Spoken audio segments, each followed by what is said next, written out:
just let me know if you, is that okay? Yeah. Okay. Well, thanks for the organizers today for having us here.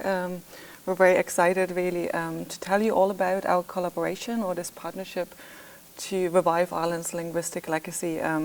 It's kind of nice to see the different stages we're on with minority languages, but we kind of want to tell our story today.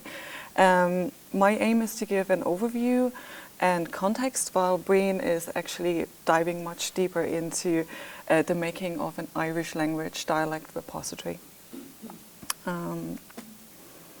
So as many of you know, Ireland is a bilingual nation with both Gaelic and English shaping its identity. I didn't know that some 20 years ago when I was on my Aer Lingus plane flight to Ireland and tried to make out the little letters underneath the fasten seatbelt side. So it's sometimes not known all over Europe how much it actually is part of our identity. It's certainly part of mine now, especially since I'm working in RTE. RTE's vast archives hold a century of podcast recordings that capture the country's cultural and linguistic heritage. And much of this valuable content was, when I started there, still trapped on analog formats, which were of risk to obsolescence, really. To counter this, RTE has partnered with Dublin City University's School of Irish Language Research. And today we are proud to introduce an initiative to digitally preserve and unlock Ireland's linguistic legacy. The project really shared, or the partnership shared, one vision to create a comprehensive repository of Irish dialect, because that really hindered us to, it's just so versatile, the dialects are so versatile in Ireland, to come up with a data set, which data set was the first start.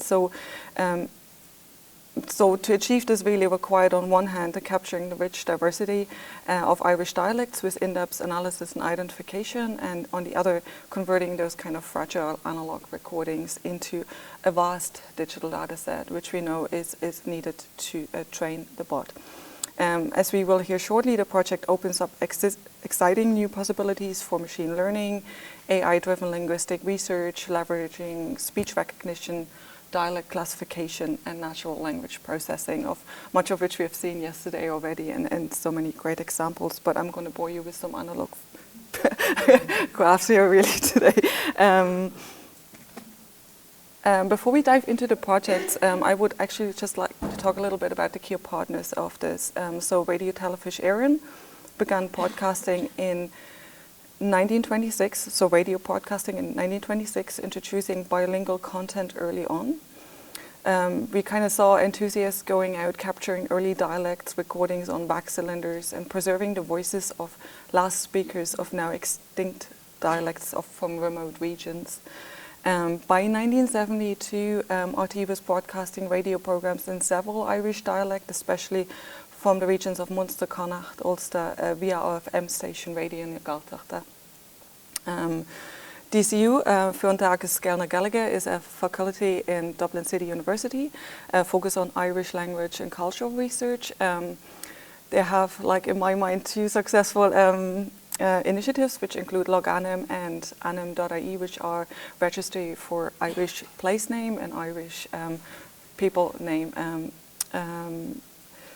registries, which is really kind of a key resource for enabling national authority really to support the use and preservation of Irish language.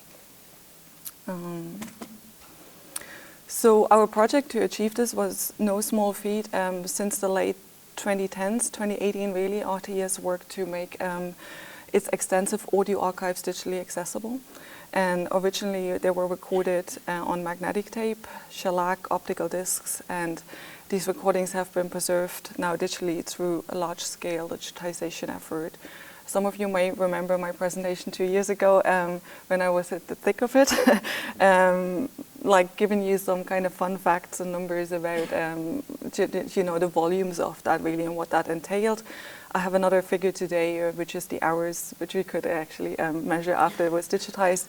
So we have 250,000 hours of content from more than 100,000 carriers which have been recovered, and which involved really relocating more than 80 tons of material. Now, just to put that in a framework, this is not all Irish language content, but like because radio wasn't extensively catalogued, we didn't know where the treasure of Irish language within that vast data set was. And that is really where the digitization process was followed by an intensive metadata harvesting and standardization, enabling the kind of precise, accessible linguistic research that we have achieved. But I must say, we still have to think of it, that part. So in 2024, DCU began the study of Irish dialects using RTE's newly digitized materials, drawing on a knowledge base from medieval Irish to the present day. It's really impressive in my mind, and inspired as well by the radio program makers who had recorded those vanishing dialects. So there was a kind of shape into the project. But the team has really identified a rich trove of linguistic content, or our collaboration has. So during the one-year pilot, more than 200 speakers were identified, and their dialect profiles were carefully mapped to the regions of origin using intensive archival research and expert analysis. Again, this effort builds on the success of Canúint.ie, which is the registry for people's names, and Canúint.ie. So we really have now the entities of minority-speaking people in a registry, and that really can further the study of Irish language variations across time and place. As a result of this collaboration, over 160,000 hours of Irish language broadcasting have been digitally preserved to an international recognized standard, and just drawing some attention to the Media Preservation Award we won as a result of this. As you can see playing here, the research is now publicly available on Canúint.ie, hosted by DCU. Here anyone can explore an interactive map of Ireland's listening to authentic dialects through audio recordings and their transcriptions. Since its launch in March 2025, the site has already seen more than 43,000 visits, reflecting really a strong public interest in Ireland's linguistic heritage. And I think really this is, by combining this kind of digital preservation with deep linguistic expertise, this project is, in my mind, a little bit more than an archive. It's kind of a living resource that ensures that the voices of Ireland's past will continue to shape the future of Irish language.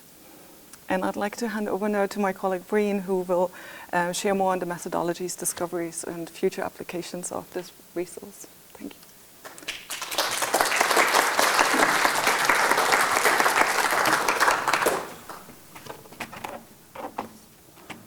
Sorry, that's wrong.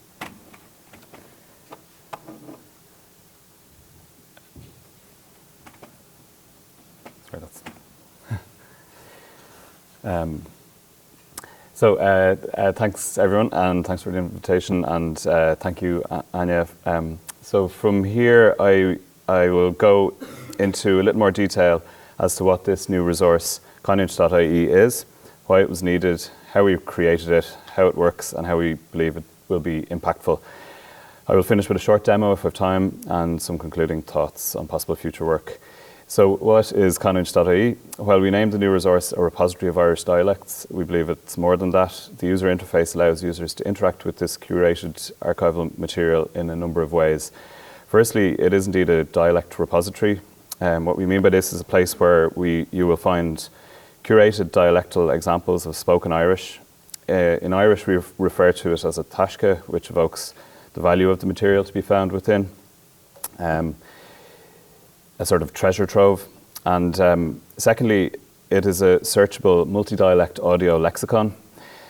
So all audio material has been digitized and selected, that has been digitized and selected for inclusion is then orthographically transcribed, allowing us to index every word and make them searchable. Each word and associated audio segment is linked to a speaker and geographic location.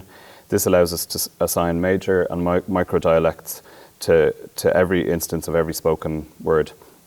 This allows us to serve instances of the same word across multiple dialects. Each word can have multiple spellings, dialectal and standard, which facilitate the study of divergent forms. And then thirdly, it's a dialect atlas, a digital atlas of dialects. And what we mean by this is that the dialects, the recordings and the words are geolocated and can be observed geographically on a map of Ireland.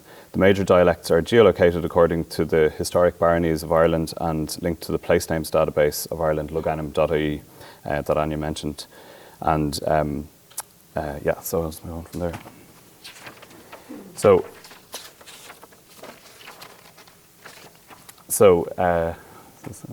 I skipped over a slide there. Sorry, why Canúint? Why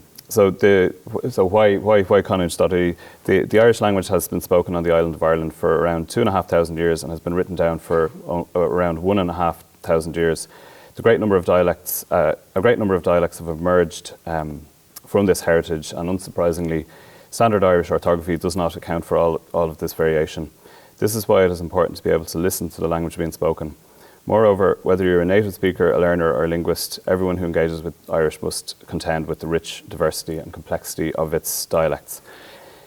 Much important linguistic research has focused on Irish dialects over the last 100 plus years. Seminal works include T.F. Raghallaigh's Irish Dialects Past and Present, Heinrich Wagner's Linguistic Atlas and Survey of Irish Dialects, and as well as the Irish of series published by Dublin Institute of Advanced Studies.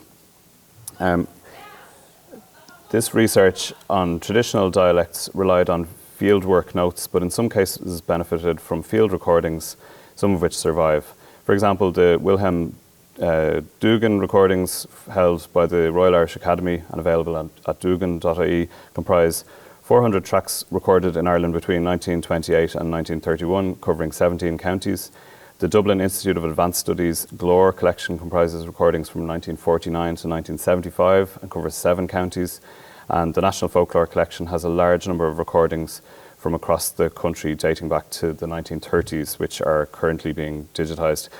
And there are also good online resources for the 3 main dialects of Irish as spoken today, namely the Tongalan Pronunciation Database, available at Tongalan.ie and Folklore.ie, and the Synthetic Voices available at Aber.ie. But these resources are somewhat limited in that they're closely coupled to the standard spelling and do not provide variant pronunciations within dialects or information on variant meanings. So just to talk a little bit about sorry, I actually skipped over a bit there again. Sorry, I keep doing it. I'm disorganized. While the coverage of very early recordings is sparse, we are fortunate that an abundance of recorded material exists from the 1950s onwards as a result of the work of Radio Éireann, RTE and then Radio na Gaeltachta. This broadcast quality Irish language material has been retained by RTE archives and since the 2010s is being digitised. As part of the current digitisation project, as described by Anja, funded by Commission the Man and previously the BAI, my research group in Dublin City University was brought on board to start the process of mining the digitised material to identify the most linguistically valuable material for enhanced treatment. This enhanced treatment involves the time-coded dialectal transcription and geocoding already mentioned, as well as the creation of other metadata. Finally, we wanted to make this material findable and accessible not only to researchers but also to members of the public. To this end, we created the Canúint.ie website to syndicate this curated material from RTE archives via a user-friendly, publicly available and freely accessible website. This follows a similar method we have developed and deployed for the National Folklore Collection digitisation project, Duchas.ie. And in addition, we believe that a federated model like this is ideal as it will allow us to include material from other archives in the future, thus providing centralised access to all the material of this kind. Finally, the right side. The methodology.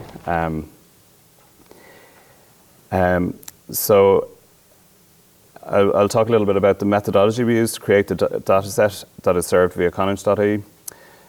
My colleague, Dr. Andrea Palandri, who has considerable expertise in the Irish language and its dialects, past and present, set about trawling through the digitised material in close collaboration with our colleagues in RTE, in particular my co-speaker today, Anja, Mahler.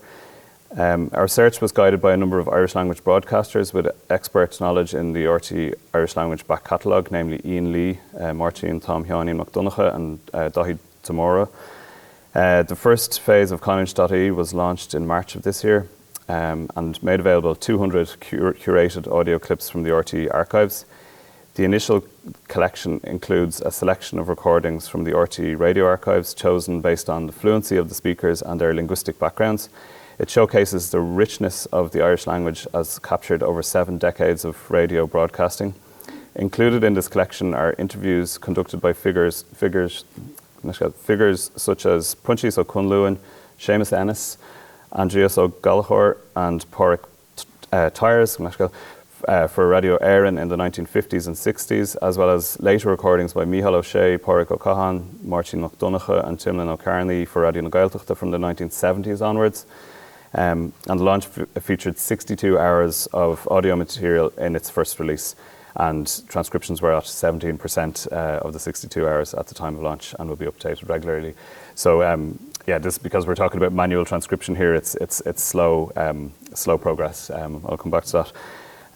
The production of metadata for the Canúint project has benefited it significantly from other research projects we have been involved in. For example, collectors and informants could be identified using name authority files created for the ANIM database of Irish language biographies, and the Dúchas National Folklore Digitization Project, and places could be identified using the Lug-ANIM Place Names database of Ireland. So the material is manually transcribed by project research assistants and then checked by my colleague Dr. Plandry in consultation with dialect experts. The project has adopted a dual transcription system whereby the primary transcription follows Irish spelling conventions while incorporating historical orthographic features where necessary to best reflect the dialectal pronunciations. This method aligns with the approach used by the principal collectors of the Irish Folklore Commission. The guiding principles are simplicity and consistency, ensuring that forms used elsewhere are reused rather than introducing unnecessary variation. The aim is to create a transcription that helps users understand pronunciation without hearing the audio, while also allowing for structured searches and groupings within the database.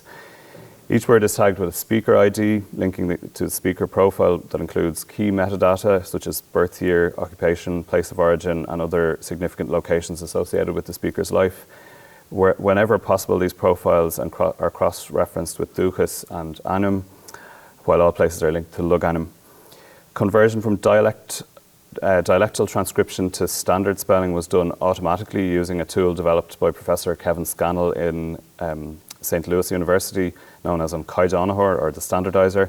The tool was developed to convert historic or pre-standard spelling to modern standardized spellings, but has also been shown to work to translate from Scottish Gaelic to Irish. And finally, transcriptions were automatically time-aligned at word level to the audio recordings using a Python package called CTC Forced Aligner. And this package performs forced alignment between text and audio using pre-trained language models. So the web interface, in addition to benefiting from DCU's other digital Irish language projects in terms of metadata and controlled vocabularies, the Canúint project was able to leverage our research group's cloud-based web hosting infrastructure, as well as our considerable experience in developing web-based language resources. Comparable projects include the Lug-ANIM Place Names database, which comprises map-based interfaces, and the Corpus.ie National Corpus of Irish, which incorporates rich word-level annotations and smart full-text linguistic search tools. This allowed us to develop a powerful but user-friendly web resource that is both fast, reliable and responsive.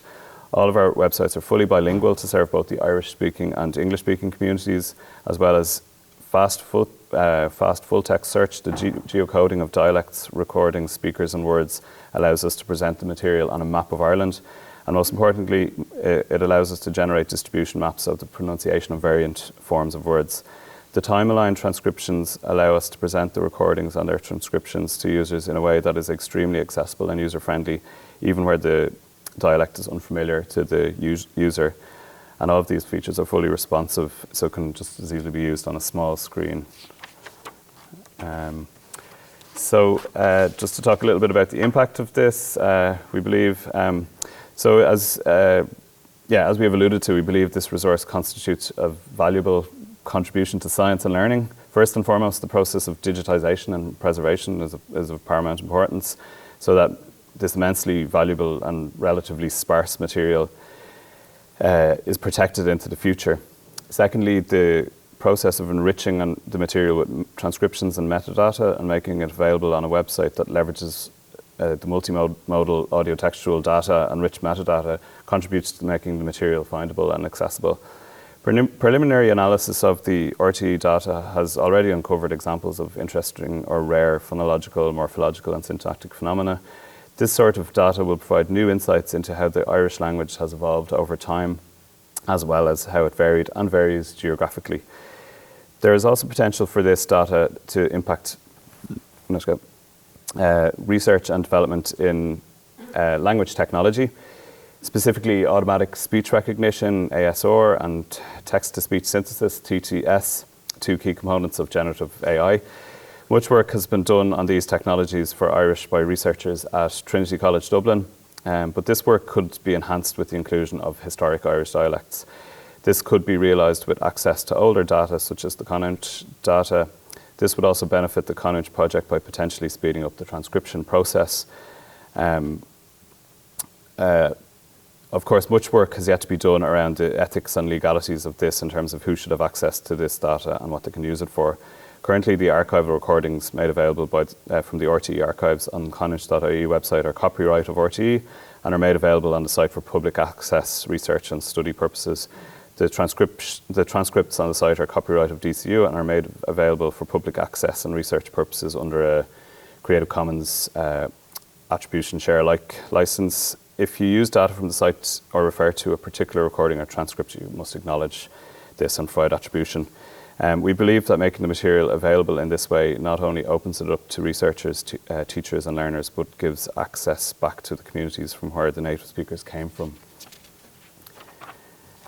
I was going to try a demo, but do I have time? Yeah. So let's get out of this.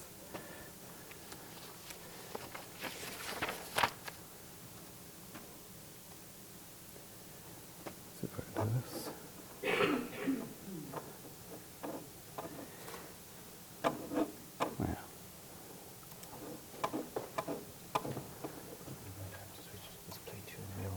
I might be able to just do it like this. If you can manage that. Yeah. A bit awkward, is it? And just to say as well, just in terms of the theme of the conference, we're talking here about manual transcriptions with a view to deep sort of linguistic research, and therefore you need accuracy and so on.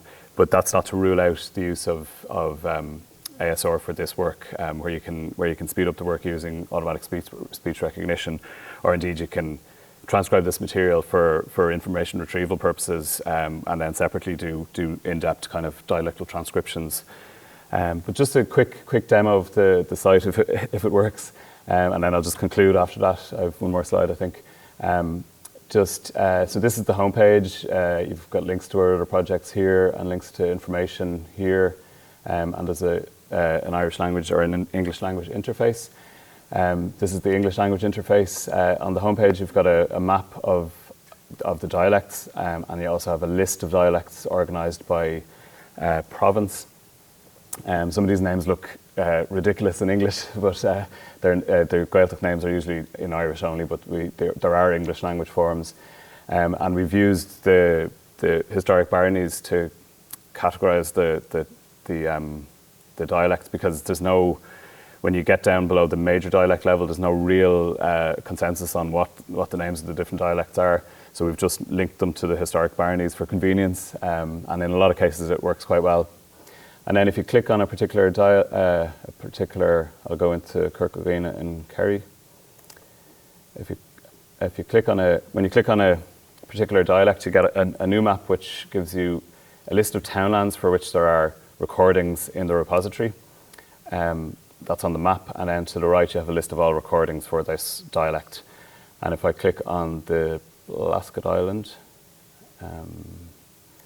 this filters this list for this particular townland. So I'm just going to click on Peg Sarah's because she's sort of famous, and play a little snippet. And this is the kind of key page where you see an audio player. You can listen to the audio, and as you listen to the audio, you can look at the transcription, both dialectal transcription and in some cases you'll see a standardized spelling underneath the dialectal transcription. And as it's time aligned, the words are highlighted as you listen, and it's going to scroll automatically and everything. So I'll just play a little bit.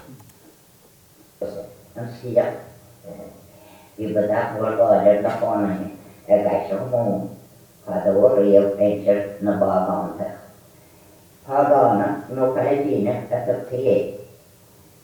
More civic day. Alasina ona the Ricardos more the retain at some dematized in a himpo. We share post at my digit, the rounded good sailor in Lano in the not name. And I just sailor and Lanoson do it and bring digit, bitch. And here Lano Nick as she said, a very ejecting the shares through voice with the pain of it. At a stated this is another shade of a Latin, Tadama and Palestina. We automatically get the connection a room taken for the thing as does now over new share and the Caddy. After the end of parts of us, I guess a gay is was a make up or up and why you or up and in.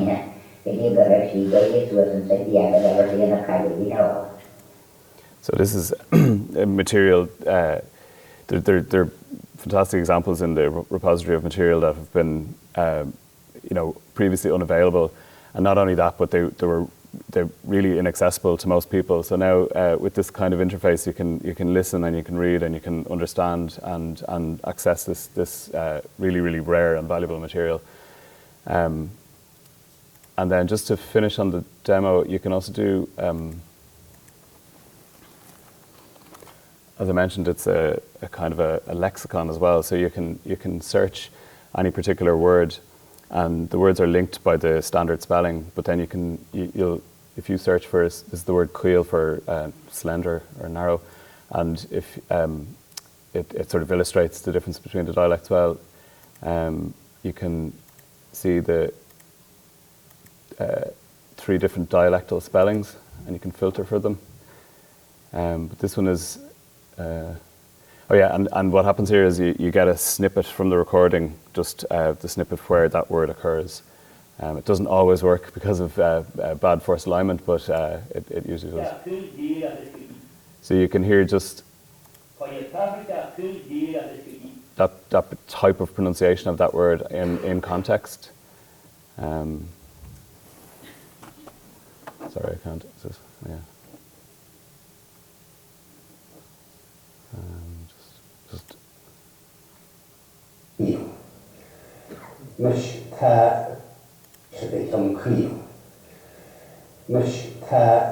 you can hear the different pronunciation, and just one more.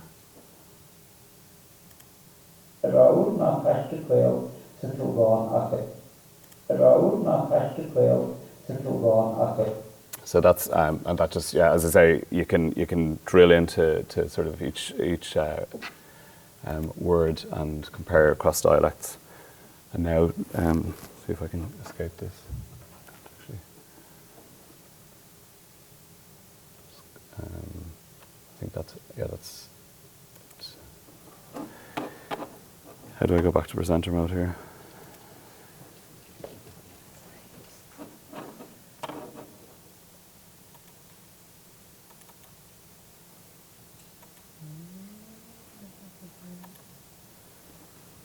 Yeah, cool, thanks.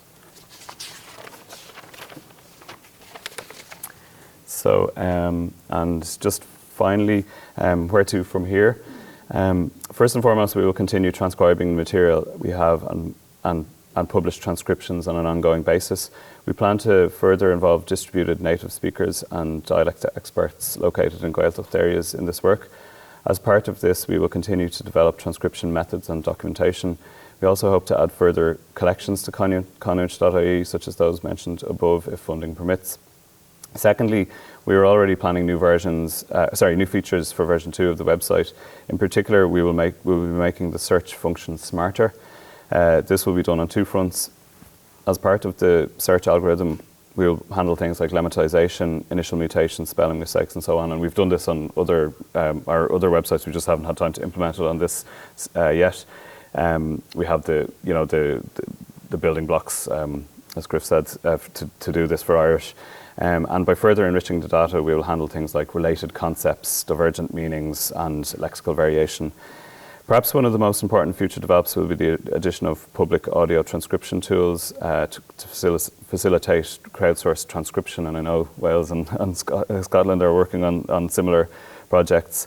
We have extensive experience with this type of methodology through the Duchas project, and have identified a number of real reciprocal benefits to this way of working. In an ideal world, you would pay experts to carry out this type of work, but in the absence of sufficient resources to do this at scale, and I think Anja mentioned that I think there's around 160,000 hours of Irish language material to go through. So crowdsourcing can provide a solution. And the payback for volunteer transcribers is that, based on feedback and interviews we've done with a number of volunteers on the Duchas folklore transcription project, they actually want to do the work for a variety of reasons other than financial gain, such as interest, learning, contribution to an important cause, heritage and cultural connections. And perhaps most importantly, manual transcription from scratch seems to be preferable to correction of the output of speech recognition. That said, as I mentioned earlier, we recognise the fact that speech recognition is quicker, and it definitely has a role in this project, but not necessarily for the high quality transcribed material we want to use for linguistic reasons. So, but the two can sit side by side. I think the sort of crowdsourced manual transcription as well as automatic transcription. And then the audio on the site is copyright RTE and should not be, yeah, actually that's I said that already on a previous slide. Sorry. So yeah, I'll leave it there. Thanks very much.